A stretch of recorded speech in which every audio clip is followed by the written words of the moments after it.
simplicity, and it just f***ing works is the resume of this Telesin Smart Tracking Pan Tilt review, but isn't perfect. Let's start with what's in the box.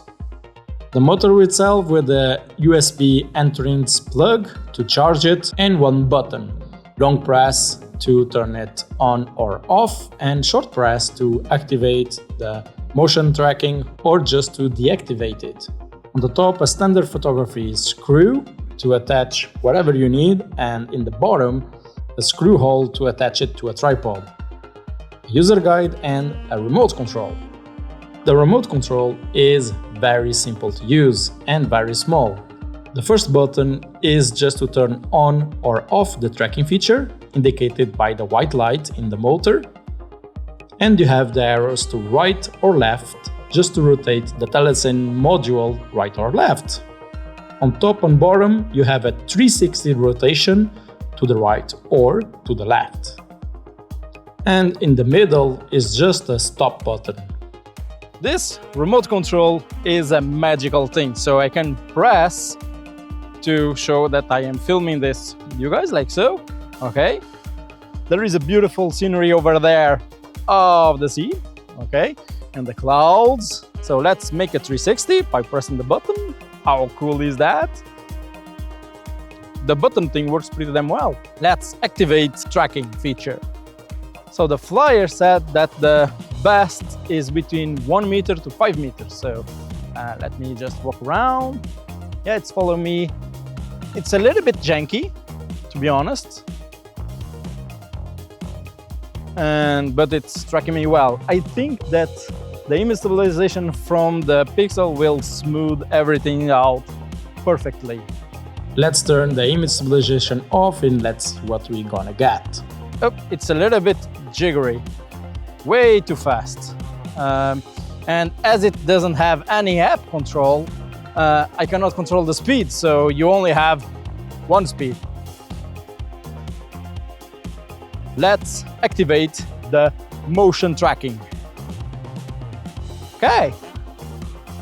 So passing between this tripod and me, there is no problem whatsoever. I guess 95% of the cases you are fine. Let's go closer than 1 meter to see what happens. Hello, little guy. It's actually tracking. Okay. Ah, it lost me. Cuckoo. Okay. No, come on. Up. There you go. Now, if it lost me, can I rotate while using the joystick? Look at me, look at me. Oh yes, it picked me up. How nice is that? Last test. It's see how it tracks in a dark setting, okay? Wrong button. Okay. It's tracking me pretty damn well. It's struggling a little bit. It's not tracking me anymore. It's not perfect. For example, you can adjust the tracking sensor by moving the lens, but it just doesn't look right.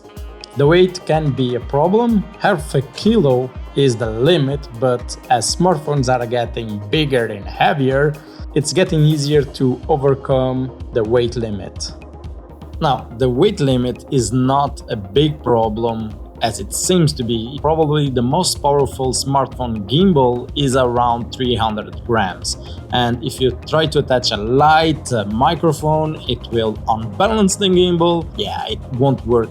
This thing, during this video review, I always attach a light radio microphone just to unbalance itself, and it still works perfectly. And this little guy is way cheaper. And then there is the tilt. The motor isn't powerful enough for half a kilo of tilt, especially if it's not balanced. So keep it light, and the center weight is my advice, like a GoPro. In conclusion, if you have a gimbal and never use it because it's a hassle just to put it on and make it work properly, this is a tool for you. Just plug and create content or make things or FaceTime with no problems, no hassles.